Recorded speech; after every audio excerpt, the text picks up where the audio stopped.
Hello everyone and welcome to another episode of Sound Design Lab. My name is Hakobo and today I'm going to be taking you through another house bass that has a lot more metallic feel to it and clanginess while moving through your notes, and this is what it sounds like.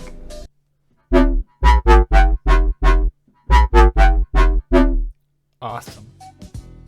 So a lot of house basses utilize a sine wave, and this one is going to be no different. We're going to go ahead and use our analog BD sine, and we're going to go ahead and turn our octave up to 3 in our oscillator B, and then we're going to go ahead and turn off both our oscillators and start making our LFO, which down here we're going to take this to the first line, and we're going to just kind of curve it up until this hits just before the halfway point of this square. And then we're going to go ahead and crank this down till it intersects the bottom of the second box on the third or the second line right here. And then we're going to go ahead and turn on envelope, because I personally like that with basses that you tend not to have wobble over and over again consecutively when you just want that single note hit. That's when I usually like to use envelope over trigger. And then we're going to go ahead and throw that on our level and crank it all the way up. We're going to turn our sub on and direct it out and throw that on there as well. And then we're going to go ahead and turn on our FM from B and throw it on there as well. I think I would know exactly where it is by now. And we're going to go ahead and put that on 30% right there, and then throw this on and put it at 20. So then we're going to go ahead and turn on our filter. Go in here and turn on high peak 12. We're going to crank this all the way down, and then we're going to go ahead and put it on our cutoff filter for 50, like so. And then our resonance is going to be at 30%. And let's go ahead and give this a listen. Hopefully I didn't mess anything up. Something else that I like to do is to just bring the unison up for the second oscillator. It just adds a little bit of, I guess, detune. It's kind of very subtle, but across the notes it'll be more noticeable. And then we're going to go ahead and go into our effects chain and turn on our distortion and just crank that up as usual. My favorite number to put it at is 80. And then we're going to go ahead and turn our phaser on. Throw that right under. We're going to turn the rate off. We're going to bring the depth down to 36%. Like that.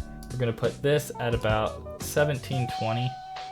As close as we can get to it, or if we need to just type it. And then we're going to go ahead and turn our feedback off, and then just turn up our phase to 264 is what I have it at personally. And then we're going to go ahead and turn on our comb filter. So we go down the filter, and I'm going to bring it up about right here. And before I do that, let's go ahead and give it a listen. So it's pretty quiet, but we're going to fix that. And we're going to go ahead and turn it on comb negative, and then turn the cutoff to about 100, being 100 and 105.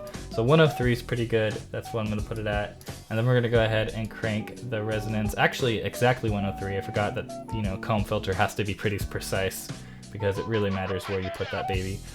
And I'm going to bring the resonance LFO to 80.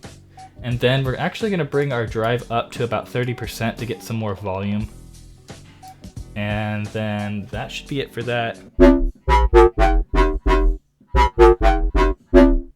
So pretty noisy right now, but there's still a good amount of work we can do.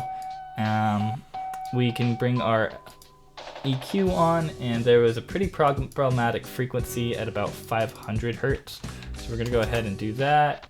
We're going to bring our Q to about 50, and then we're going to bring it about negative, I think I have it on, -7. So that's negative 0.7. That is useless. And then if you want to try to get some of that clanginess off the end in terms of like the noise that kind of distorts a bit, you can also just roll off a bit.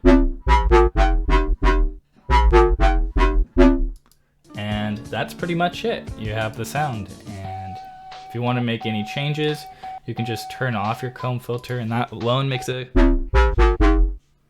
Might have to turn it up. Pretty good sound right there, but I like it with the comb filter because it adds that middle clinginess